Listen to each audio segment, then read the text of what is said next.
So today we're really going to be focusing on team racing and ultras. Right. 8, 4, 2. Yeah, there's a little bit of different iterations, of course, at each different race. And I think a lot of people have questions on possibly how to either race as a team or what's a good kind of entry point to ultra racing without diving headfirst into solo racing. And it's all team racing because even if you're riding solo, you've got a crew there and you've got to mesh as a team anyway. But we're talking about relay racing. We're talking about relay racing, yes, and that's true because you do have a cast of characters around you, even if you are a solo racer. But solo racing's intimidating to your average cyclist, and they look out there. Maybe they've ridden a few centuries in Grand Fondos and go, "Wow, something like maybe a 300 or 500 mile race or RAAM or RAW sounds like a really cool thing, but really scary." And I mean, I know personally from adventure racing standpoint, I felt that way. I didn't want to go race solo. I wanted to race with somebody. I wanted to share the agony and maybe give myself a little comfort. And I think relay team racing is a really great way to do that. And when I came into RAAM, I really wanted to do it solo. I saw that first Great American Bike Race in the early 80s and was just totally captured by it. But I was really intimidated. And so my first RAAM was on a 4-person team. Yeah, and you're a really good person to speak to this because you've raced 2-person teams, 4-person teams. You've done it many times in RAAM and RAW. You also run two RAAM qualifiers. So you're a really good person to speak to the value of team racing and maybe how you dip your toes into it. And you use that team racing experience to get to solo RAAM. Yeah, which was good. I mean, it really laid the foundation. I did 2 4-person teams before I did my solo, and then did the tandems from that. But yeah, I did a lot of solo racing at 600K, 500 miles, RAAM. But I don't want to do solo anymore. Yeah. I like 2-person relay. It's fun to have another person out there that you're interacting with. You're picking each other up, and it brings an element of fun and competitiveness, speed work. I mean, it changes my training and everything. I like relay racing. It's a very different experience, and it's also one, we address solo racing a lot in how to use a team to get to solo, but team racing in and of itself is awesome, and I personally really prefer it. Like, I don't know that I really want to race solo stuff. I'd rather race as a team. I enjoy sharing that experience with people. And you look at, there's a lot of guys out there like Tim Skipper and Marcio Milan who've never raced solo, and they've always raced teams. And so it doesn't have to be a stepping off point to solo. It can solely be your goal. And what it does is it opens up a whole array of different types of things, and it does change how you race. It can be faster for sure. The strategy and tactics are very different, and the shared experience is very different. Well, I liked how you said strategy and tactics are different because they're different on your goals too. Yeah. You're going to race very differently if you're out there to win. For sure. So let's go for people who don't really know much about teams and relay racing. Let's start with the real basics. So for RAAM, you have options of 2, 4, and 8-person teams. For most of the RAAM qualifiers, they have 2 and 4-person teams. I know there are a few races that might have 3 and 6-person teams, like Torture. So basically, you get a couple of your buddies together and put together a team. And the qualifiers, you won't see 8-person teams because they're not long enough, and your race would be really over before you started. Yeah. So, and you've raced 4 and 2-person teams in RAAM. When you were saying intimidating, I think 8-person seems extremely intimidating. There's so much logistical work that has to go into orchestrating that crossing of the country. Right. So you look at, again, when you're looking at putting together a team, consider the effort you're putting out as a racer and the effort to orchestrate all the people around you, including a crew. 2-person teams, which you can speak to far better than I can, it's hard. I mean, 2-person teams, certainly in RAAM, is exceptionally difficult. But if your end goal is RAAM, it's a really good way to go. I think the 4-person teams, if you're looking for an optimization of going fast and getting miles in, 4-person teams are the best. They're so fun. But 8-person teams, it opens doors to a lot of people who want the experience. A lot of 8-person teams trickle down to 4-person teams because they get the experience and go, oh, I want to ride more. Right.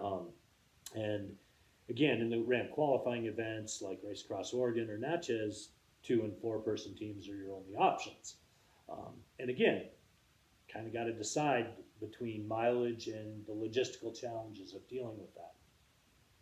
Wasn't it Pete Pensiers who said he went the right direction because he started out racing solo and then his last round was on an 8-person relay?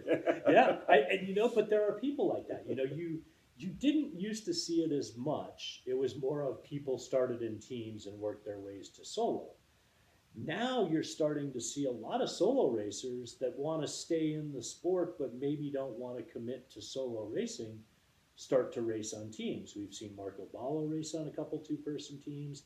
Mark Pattinson has done that. Pete Pensayers has done it. So it's a different style of racing. It's a different way, but it's a really great entry point too. It's a great way to see if you like the sport.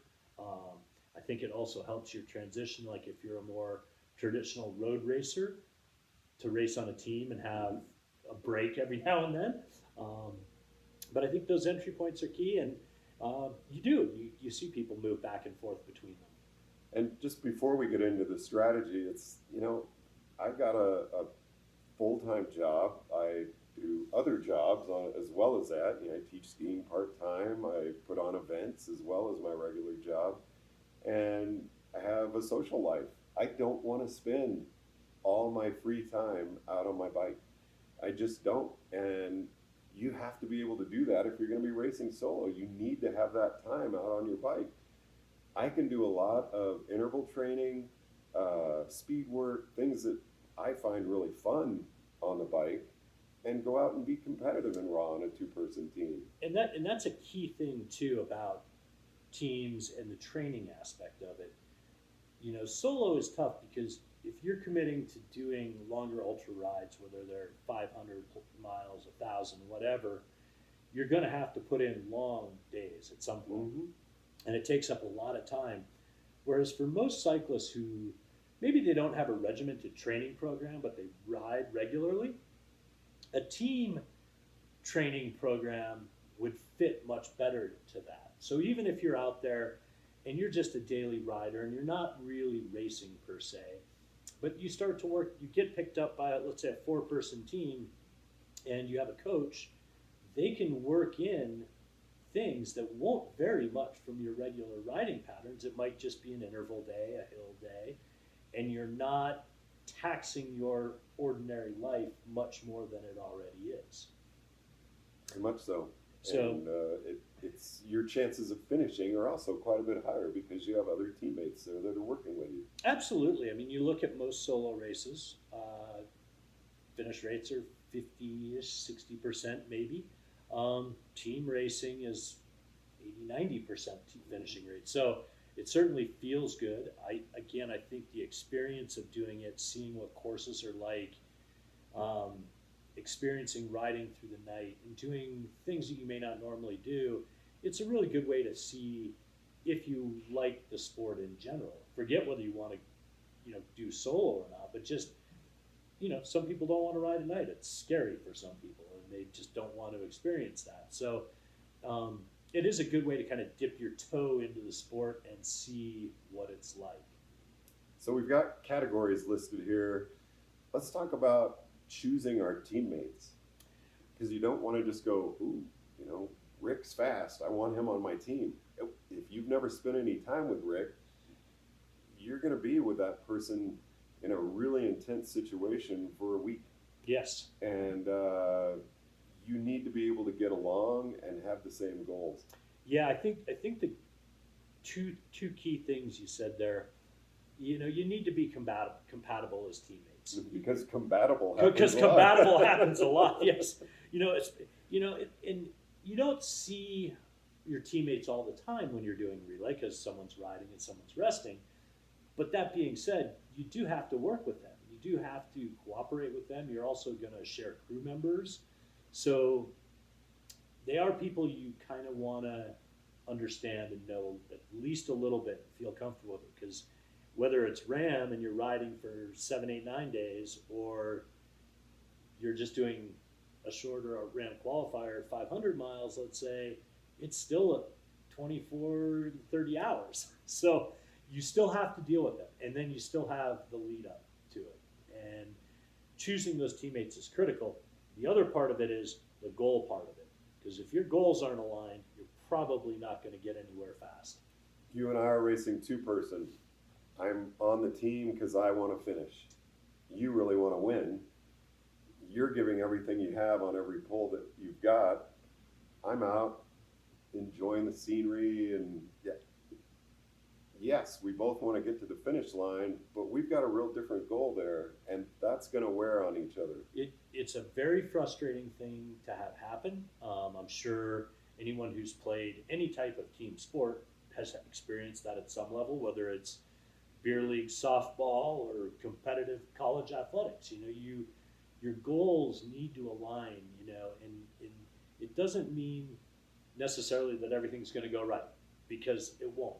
But if you're both out there for the same reason, you'll find ways to pick each other up to get to that goal. And even if that goal is just finishing or winning or whatever it may be, having those aligned is so critical. And some of what we're bringing up sounds super simple, but we're bringing it up because we've seen arguments happen a lot. Yeah. I'm on Mingus Mountain and I go down sick. I can't ride anymore, and you're going to have to take over. Is Rick going to be frame of mind where it's like, awesome, I get to get on the bike again, I'm going to go, I'm going to help my teammate out, I want to ride as hard as I can for as long as I need to. Or, George, you said you were going to make this climb. We're exchanging at the top. I expect you to make it. Well, I can't. I'm throwing up on the side of the road. These cause real issues with crew and your teammates. Yeah, they do, and they're real things that we've seen. I mean, I've been around the sport for 17 years now, and you're well over that. 30th anniversary. 30th anniversary. 2023. Right. Yeah, I mean, so this advice comes from seeing things happen, and that being said, we see lots of great things on the road with teams. That really teams understand how to pick each other up and get there. You've experienced them firsthand where, a racer goes down, you're down for 2, 3, 4 hours, and your teammate's going, okay, well, I can't ride what I was riding, but I can cut back a little bit, but I can stay on the bike and keep us moving forward. And so having that understanding and, understanding that even before you get on the bikes is so critical. And it's important that the crew understands this too. The crew is all part of this decision-making process.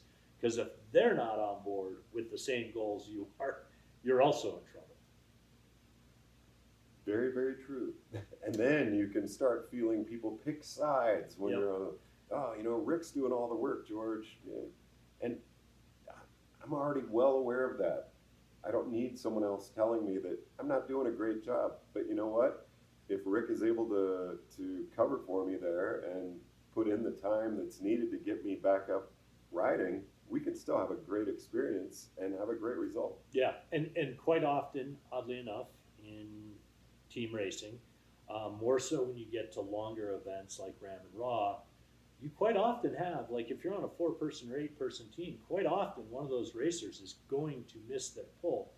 And you have to be able to cover for them. And we'll get a little bit about relay strategies a little bit later on, but you really have to understand going in, it's not just, hey, I'm riding my bit and you're riding your bit.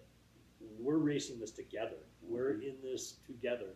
And if you start down that path from the get-go, you'll have a much more successful event. So it really starts back in the planning stages before you're even registering, before you're doing anything. This is when this whole process should start. And just to add to that a little bit, I could be feeling on top of the world and you're having a miserable pull, and I better, it's amazing how fast that on top of the world feeling can go away. And it's also how amazing how fast it can come back, because you could be having a dismal ride, get off the bike, eat a little something, maybe you were just down on calories or whatever, but boom, you're back up. Yeah, and again, Like that. the longer events, the more you ride those waves, whether they be nutritional, weather related, just hey, I'm having a bad day and I just can't find my legs, or the alternative, hey, I'm having a great day. The trick is not to burn up the great day saying, oh, I feel so good, I'm just going to keep going. Right. No, no, don't do that. But It's 120 degrees, but I yeah, feel really good. I'm going to keep going. And then you've totally blown yourself up. right. And so again, understand the races you're registering for, what the terrain and weather of those races is generally like. We know all the races have ups and downs, good years and bad years for weather, but understand what you're getting yourself into, because all those things will play a factor into things. And maybe for something like Natchez Trace, you're like, oh, I want to go race a two-person team. It's a pretty, it's a kind of a rolling course. It's not lots of huge climbs, and I think I can do a two-person team.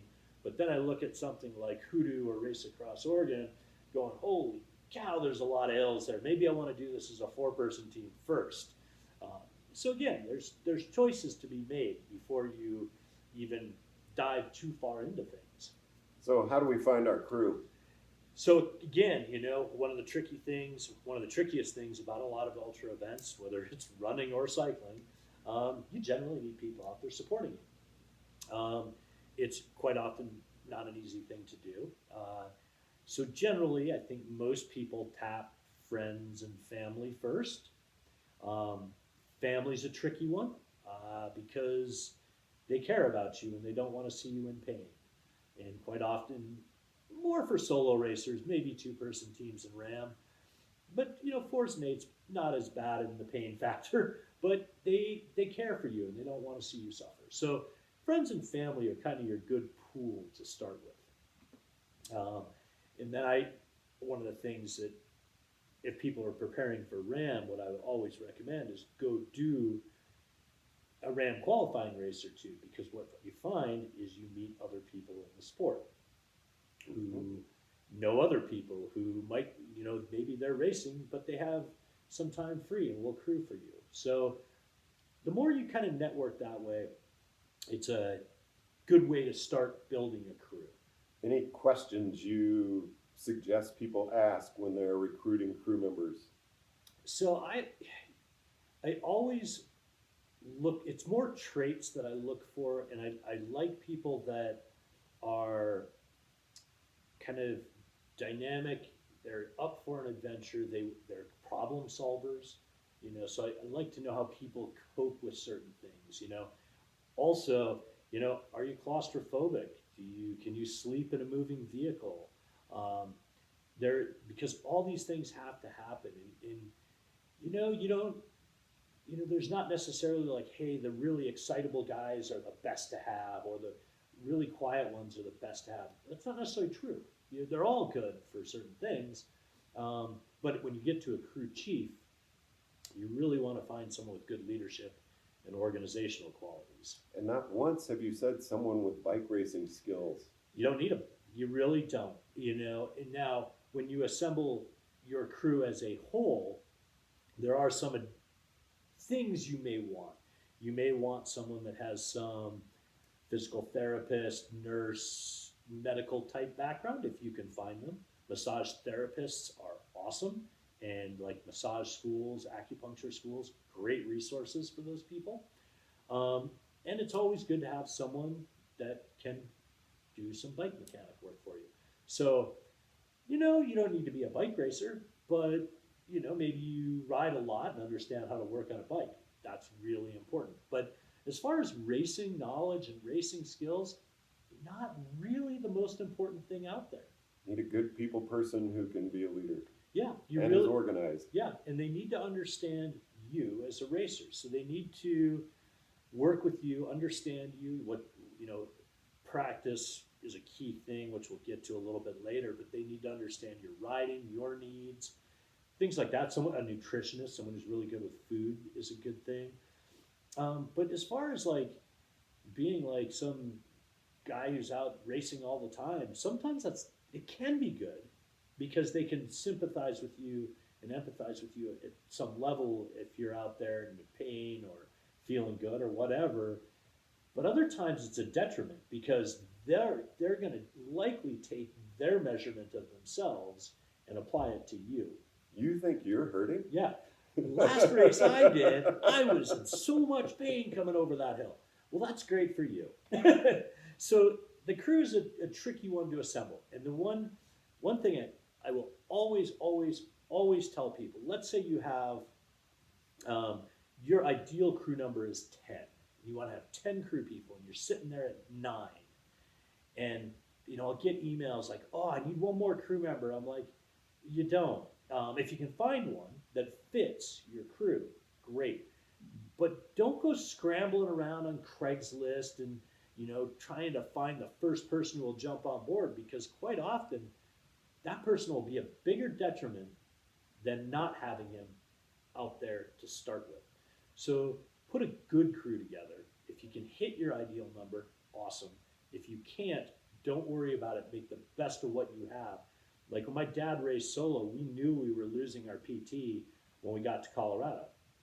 So we just had to adjust our entire plan after that. He gave us some basic knowledge that we worked with. And so we raced 2/3 of the race, technically a crew member down. But it was no problem. There were no issues with it. So don't stress about finding that one last person. Don't grasp just hoping it might be good. And that's, what is that ideal number?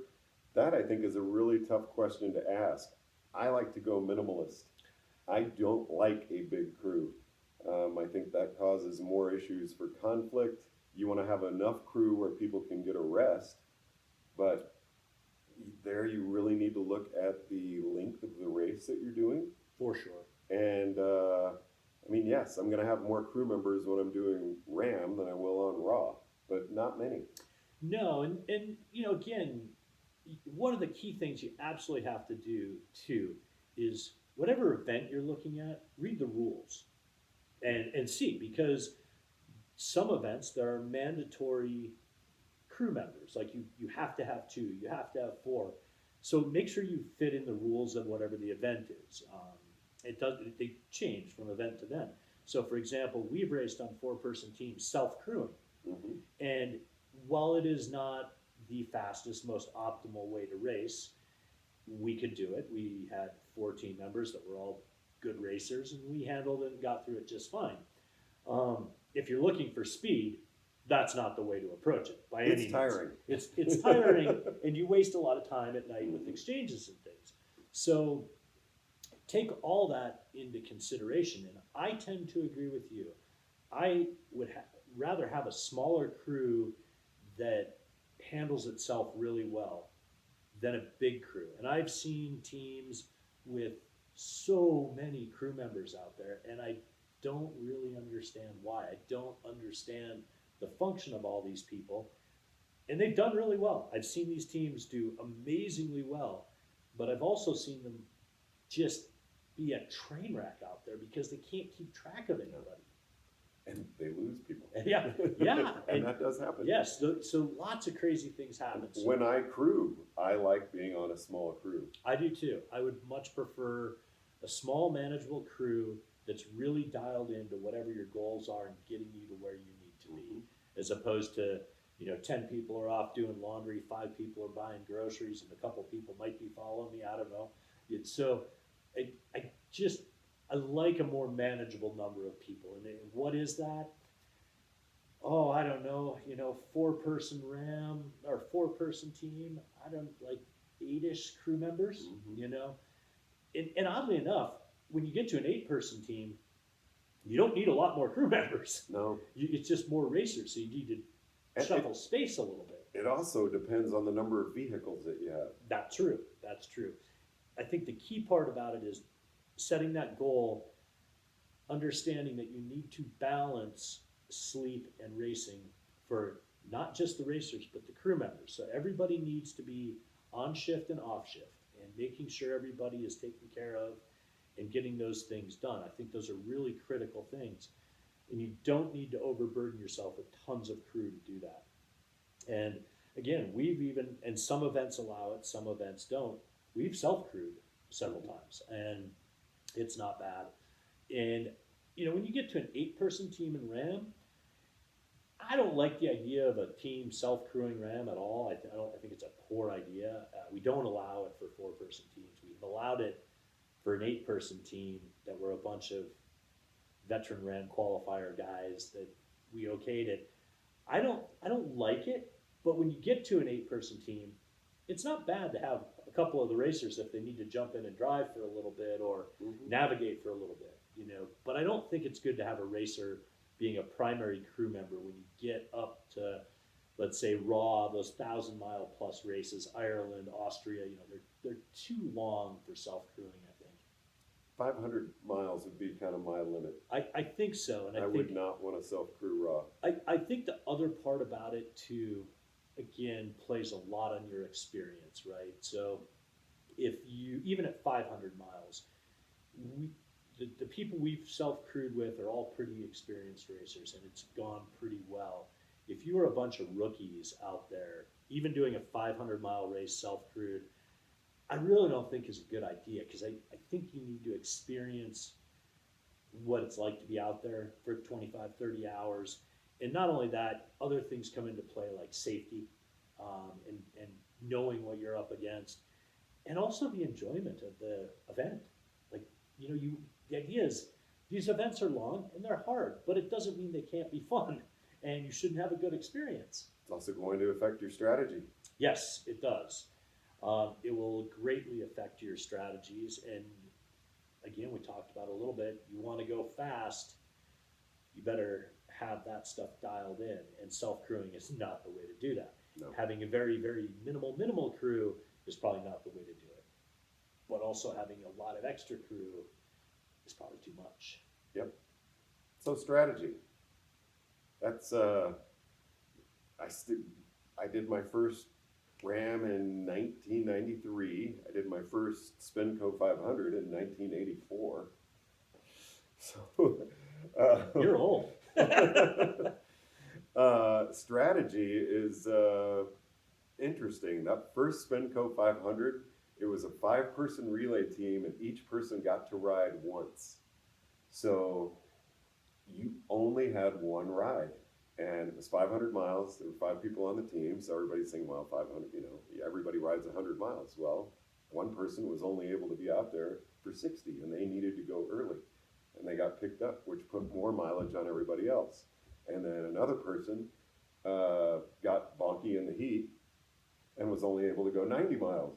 So that put more miles on the other people on the team. I'm glad I've never been in another race with that as the team rules, but I mean, that's what we went into. So that's what we had. Yeah. Again, know the events, know the rules. So going into our first RAAM, we were all thinking, well, gosh, we're Cat 2 and 3 racers. Let's each do 100 miles, and then you get plenty of time to rest. I can do a fast century. Well, no, you can't. Well, you can once. It's the next one that doesn't go so well. So we looked at what Team Mannheim had done the year before, and they separated out 4-person team, rider A, B, C, and D, and A and B paired up and went hour on, hour off, hour on, hour off, and then they were out. And then C and D came in. So we did exactly that. And then at night, we went to hour and a half on, hour and a half off. So that gave the team that was off 5 hours to get a sleep break. And we won. So we thought, well, that's the strategy. We're fast. Woo-hoo. We're the best, yeah. And the next year, we went out and got blown off the road by people that were doing 10 to 15-minute pulls. Yeah. And it was like, wow, these people are exchanging already, and they're going, and they're gone. So the evolution of the sport, right? And so we have seen it change a lot. And the strategies, whether you're a 2-person team, 4-person, or 8, also vary quite a bit. So let's talk. But there's a lot of similarities. There's a lot of similarities. let's address two person, and then we'll get to 4 and 8. So two person, you said you generally like to. Let's just kind of start with the meat of the day, like 10 to 4, 10 to 6, somewhere in there, 9 to 6. Do it exactly the same as I would a 4-person. Yep. So you And want I have raced 2-person a lot. Yep. So we're talking 15 to 20-ish minute poles And dictated by the weather. and terrain. Exactly. And you prefer, and I also prefer, to measure the pole by time, It's time, not distance. because obviously weather and terrain can destroy the distance part of things and slow you way down.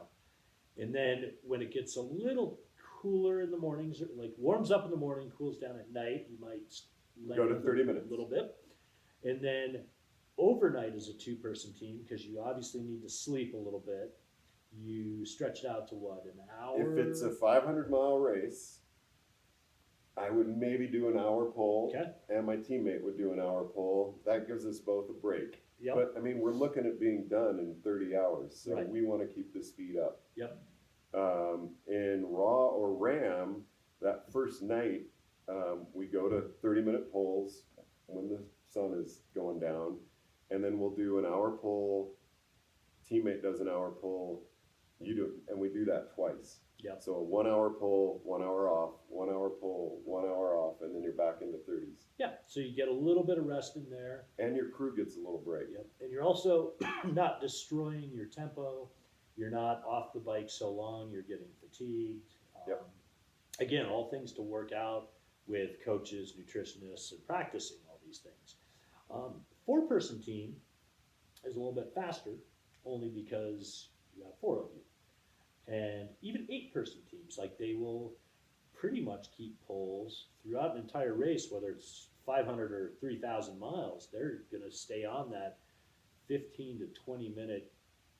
Because what you look at doing there, you're still giving your person, the people who are off are getting their sleep break, because when you break up into those teams, A, B, C, D, A and B are out there for maybe a 4-hour stint.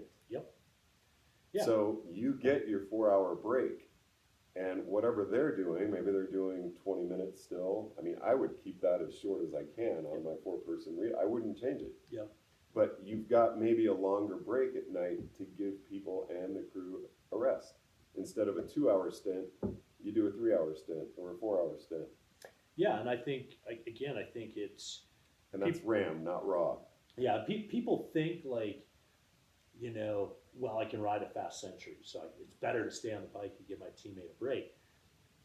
Having been a hockey player my entire life, you realize what your performance is like when you're out there too long. And you're out there, what? 30 seconds, That fast? maybe 45. If when I was playing at my top level in college, if you were out there for 45, 50 seconds, you could see yourself fade. Like you could skate for a minute, 2 minutes and a half, but your performance goes in the toilet. And so really what you're doing by coming off and on, you're preserving your legs. You're much more explosive and speedy. And your body learns, it recovers. And in particular, like ultra racing, you do get blocks of time where you actually do get to get off your bike and rest a little bit and refuel.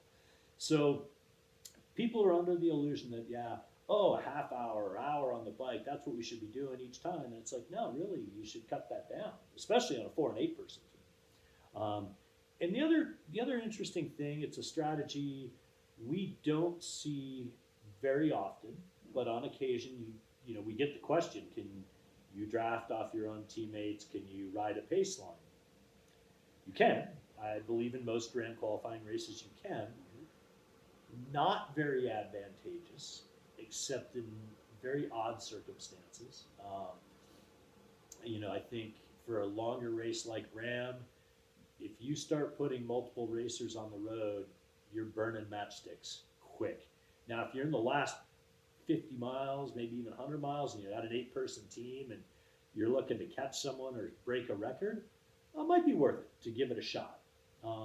But very, very rarely is it worth it to throw more than one person on the road at a time. Because, once that person's blown up, Yeah. the odds of them coming back are not Yeah, because Very you're good. blowing up 2 or 3 or 4 people as opposed to one. Yep. And the one person recovering has a pretty good chance if he gets longer breaks. But if you're using all those other riders up, you don't get the breaks either. And you got to be careful. You know, Yeah. you're making this up at the end of the race, and you're in RAAM. Everybody's fatigued, and you're in a really tight pace line that's effective. It's got to be tight, or it's not Yeah. going to be effective. Your chances of having a crash are way up there just because you're not mentally as acute as you normally would be. Well, yeah, and the other drawback to it is it's not the Tour de France. Our roads aren't closed, Right. so you have traffic signs, you have stoplights, you have other cars, so sitting in a pace line for the tour guys is great because they don't have anything to worry about. In ultra racing, you do have other things to worry about. So it's just not the most advantageous thing. Like I said, in very rare circumstances, it works and it works well, but very, very rarely. How about hand exchange rules? Uh, those can be kind of hard to latch onto when you're reading the rules. Yeah, so there's basically two different type of exchanges. There's rolling and stationary exchanges. And rolling is kind of what you'd expect. You're riding, I'm waiting there for you, and I can see it coming, so I start riding a little bit. As far as I know, every ultra race out there for teams requires overlapping of wheels. So basically, it's kind of like handing a baton without really handing a baton because that's not safe. So you overlap wheels, and then the next rider can take off. And by overlap, front hub passes rear hub. Rear hub, yep. And you're So, gone. yep, and it's the fastest, most efficient way to do it. And again, every race rules should be read because they're a little bit different for every single event. And also in RAAM, daytime and nighttime rules apply. So daytime, you can do a rolling exchange. Nighttime, you are required to do the other type of exchange, whereas you're sitting there waiting. I ride up to you. I stop. You go. You don't start moving until I get to you. And they're very critical, and everyone says, well, stationary exchanges are so much slower. They're not that much slower.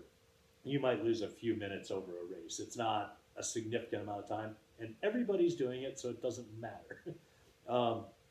But those are the two basic kind, rolling and stationary. It's critical to be very careful on both of them and pay attention to incoming and outgoing riders because we've seen incoming riders just ride right into their teammate waiting for them. All very, very good things. And The other thing we've learned over the years is to have my car usually has a blue light. And because if you're especially racing with another team and you've got people, you don't know that that's your rider up there. right, And so you want to have an identifier on your bike and at your car that oh, that's my person coming in. Or, oh, that's who I'm exchanging with. Because it happens a lot when people are in a close race. Someone rolls in and it's not their teammate that they're coming into exchange with. yep. And at nighttime, it's hard to tell. Daytime, you can usually see who it is. So we use that at night. But nighttime can be very challenging. So again, be a little creative in how you mark yourself or let your people know. With communications these days, like the Bluetooth communications, Vertex, even telephones, like you have a lot more freedom with communication. Say, hey, this is me coming in. But they don't always work. So have backups. Have backup plans for all that stuff. And Night exchanges actually would be its own show. yeah, and again, so the whole idea behind an exchange. So we'll step back 1 second again to your goals. If your goal is to be fast, you want to be efficient with your exchanges. If you're just out there to finish, well, maybe those exchange, efficiencies aren't as important. But we have seen some spectacularly bad exchanges where I'm coming in, you're still having lunch and sitting in the car, and you don't even have your bike off the rack yet. And I'm like, where are you? So as the rider, your attitude should be, awesome, Rick, you need to eat? Great, I'm going to keep going. Get your break, and I'll see you 20 minutes down the road, whatever. What you don't want to do is, wow, George has stopped again. I'm not going to ride anymore. Pull over, stop, and your team is Dead. You don't want in the weeds. The idea of team racing is efficiency. It's just like a track relay. You don't want to take your time handing the baton off. You want to keep everybody moving forward, even if it's not the fastest pace. Like in a two-person team, if you're both suffering a little bit, you're better off rolling forward at a slow pace than being dead stopped. It's really hard to make up stop time. You know, the other experience like you and I had down in Texas, you were coming for exchange.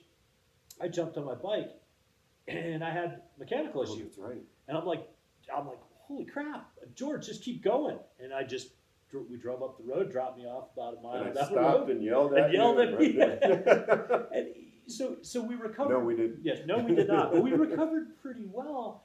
But things like that happen, and you can't be mad about them. You just, I mean, I was a little frustrated, but not at you, but my bike. You keep riding. But you keep riding. And the idea is to keep moving forward. A lot of that will depend on your crew to problem solve and to make sure everything happens. And if something goes wrong, to keep, rider A moving, well, they got to shuttle B up a little farther up the road. So that teamwork becomes really important in those strategies. And you have to know no race goes 100% right for anybody.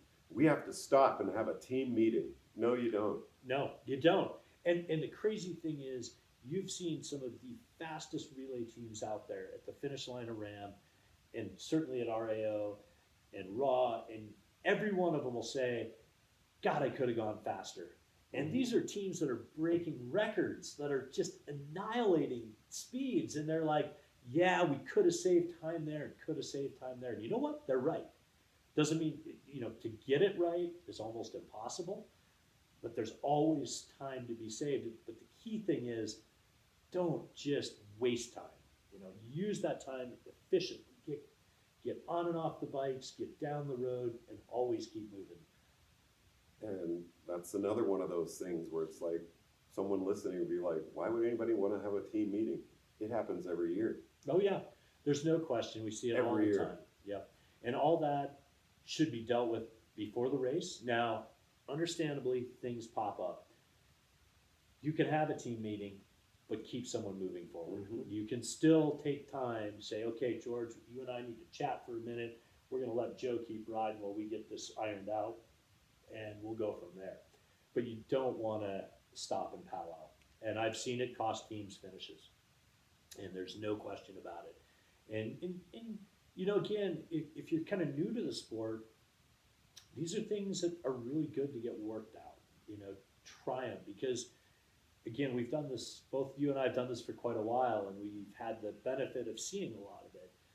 But until we actually did it, we didn't know, and you kind of have to work your way into it. So if you're going out for your first 4-man race on RAO, don't lose your mind because things didn't go 100% right. You're there to race, but you're there to learn.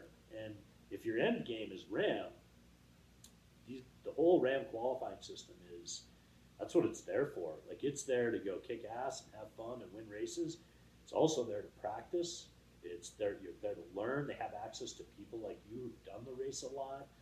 There's a lot of experienced race directors and racers out there, and crew that can help you. And the other thing that you've done in the past is you do simulation rides, because maybe you can't race a RAAM qualifier, but you can go out and simulate what the event's going to be. And so I'll do that by myself, and I'm also doing that with Sylvia this year. She's going to be coming up to Oregon. We're doing 2-person raw and hopefully further. And but we're going to do a 500 to 1,000 mile training weekend where it's all just a 2-person race simulation. Yep. And we're riding that just like it were a race. Yep. And there's no doubt that we are insanely competitive, even just being us out riding against ourselves. Right. So you've done that with several of your teammates, I believe. You did Mick Mick Walsh and I do it all the time. Yeah. And so the key thing about it is to be competitive with yourselves and your teammate, because I think if you do a simulation ride, it's not like being in a race. You're not racing other people. You're not racing a clock. So your tendency will be to be, oh, sure, it's 500 mile simulation weekend. Let's just go out for a ride. And that doesn't help your performance down the road. No. So it's not bad that you go do it, but it's better if you actually treat it like a race. And when you get off that bike, you felt like you did your actual race pull. Well, Sylvia and I in 21, I was in Colorado, she was in Borrego Springs, and we did a race simulation. She was out with her crew, I was out with my crew, and we would phone each other. Yep. Okay, we're coming into the end of our 30-minute pull, 20-minute pull, whatever it was. We'd get ready and we would go because we're on the phone. Okay, Sylvia's in and I'm off. Right, so you don't even need to be in the same place. No. And So- I mean, yeah, I could have just took a nap in the van, but no, I couldn't. Right, so people are worried about like, oh, well, God, I'm in, down in Atlanta and he's up in Seattle and he's in Doesn't Colorado. matter. You can still, over the It was weekend, a great simulation. make that plan. And we also know, obviously with the challenges of COVID and 2020, a lot of people were doing it on trainers, Mhm. virtually. They would be talking to each other and say, hey, George, you're on, I'm off.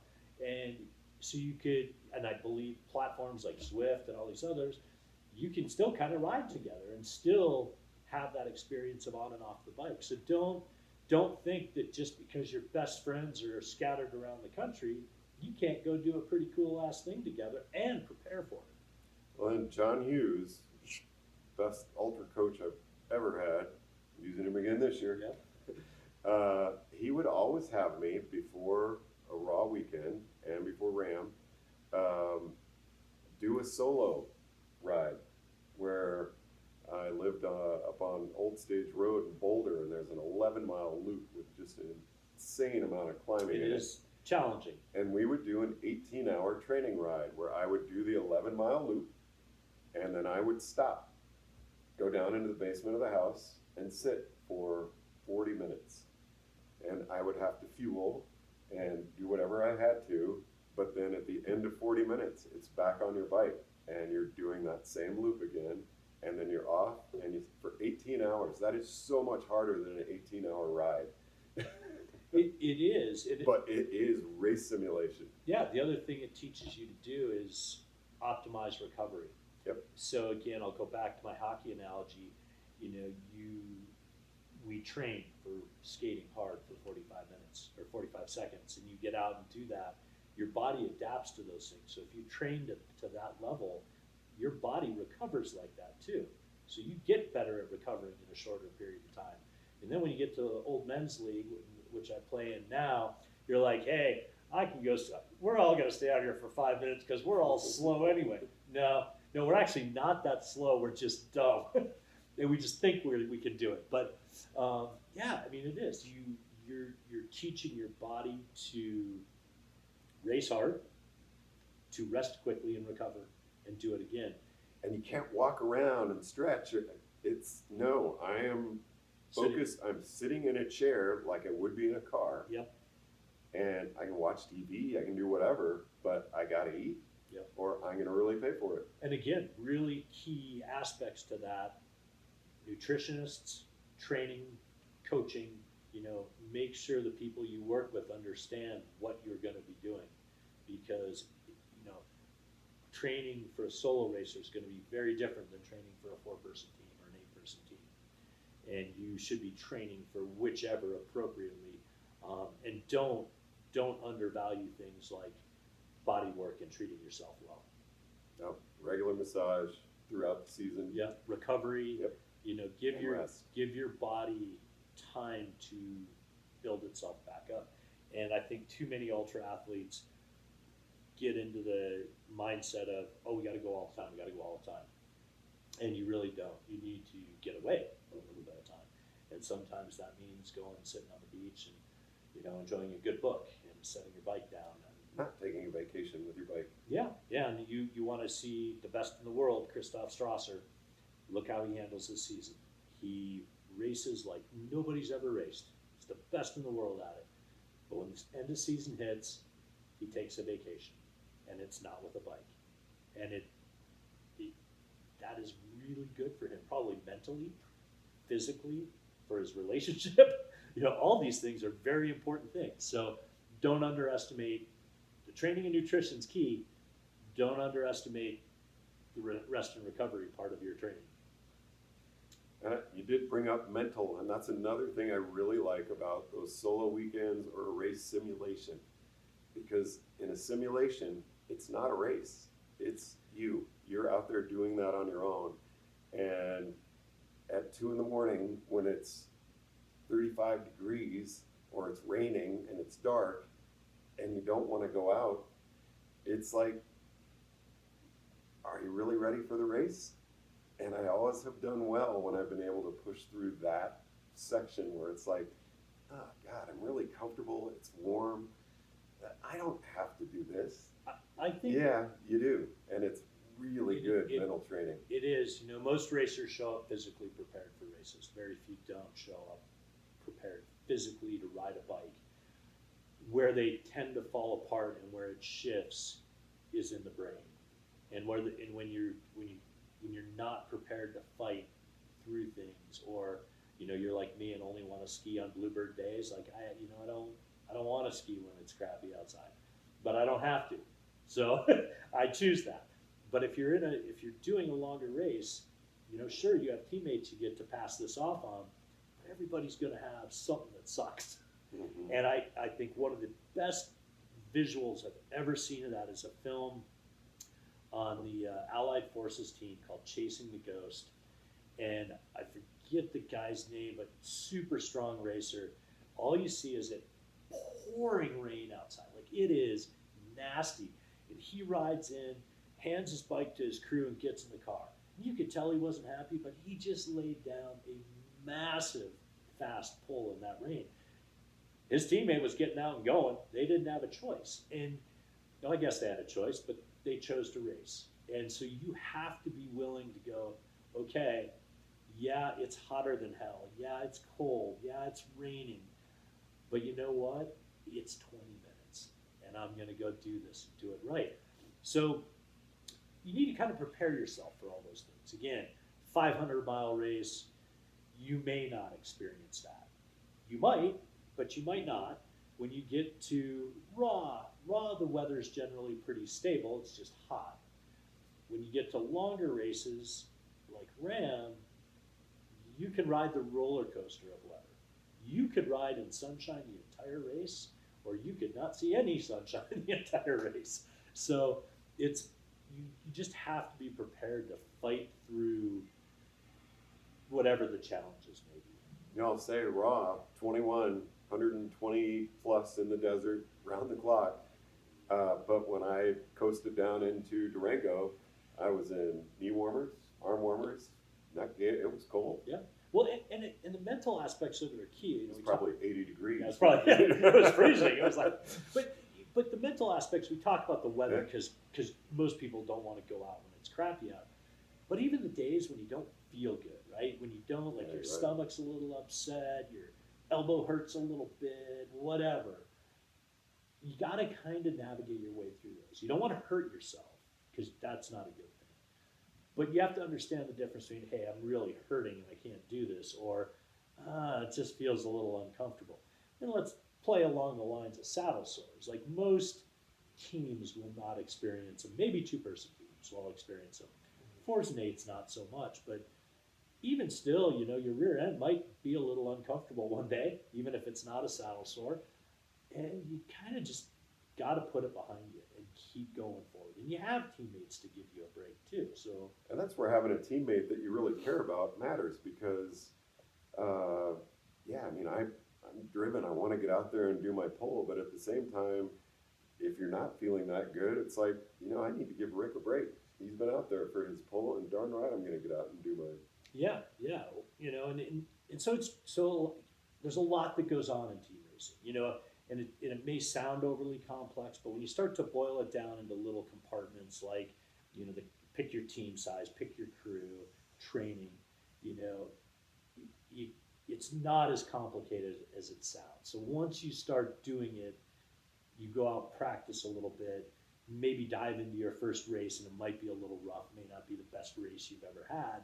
I can assure you the next one will be better, because you're going to learn. and you're gonna make that next step, and it is something that the more you do it, the more comfortable you feel with it. And if you're nervous about it, everybody is. Hell, I'm nervous even still. Like, I'm a very anxious racer. I don't sleep well the night before. If you're not nervous, you're not into it. Right. I love being nervous because that means I care about where I'm going to finish. Yeah, and it does matter, and you should have a little anxiety, but don't think that that's weird or unusual, especially if you're going into your first race or second race and you're not sure and you're really, uncomfortable. Like, oh, I don't know, what if I screw something up? Don't worry. Everybody screws stuff up. Even guys who've done it dozens of times screw stuff up. And it's okay. It's okay, There's so much more to go over, and I mean, we're going to do more of these on team racing. Yep. One thing I would like to say before we end, review your pole coming up. Yes. Know what turns may be coming up ahead of you, or if it's straight. Know if there's climbing. Just familiarize yourself with that, 3-5 mile, whatever you're going to be doing. Know it. Know it, and also if you have the opportunity, and not if you have it, you should make it to go out and pre-drive the courses or pre-ride at least the first 30-40 miles. If you can't ride it, drive it. Go educate yourself a little bit. But yes, we plan on doing more of these, more kind of things that will span maybe intro stuff into a little bit more in-depth stuff. Maybe we'll get into some equipment, how to approach racing, things that might be intimidating to people that have never done it before, or hopefully they provide some insight and tips for people who have done it before. And we hope to, maybe have a half dozen of these up over the coming months and see what we can put together. That'd be great. And end with, be nice to your crew. Let Be them nice do to their your job. Yep. Be nice to everybody on the road. You got time to not be nice later on, but when you're on the road, everyone's working hard. Everybody's throwing all in. Take care of each other out there. It really is important. Whatever your issues are, deal with them at the end. And that's our intro to team. That's intro to team racing, and we'll see you soon. Thank you very much.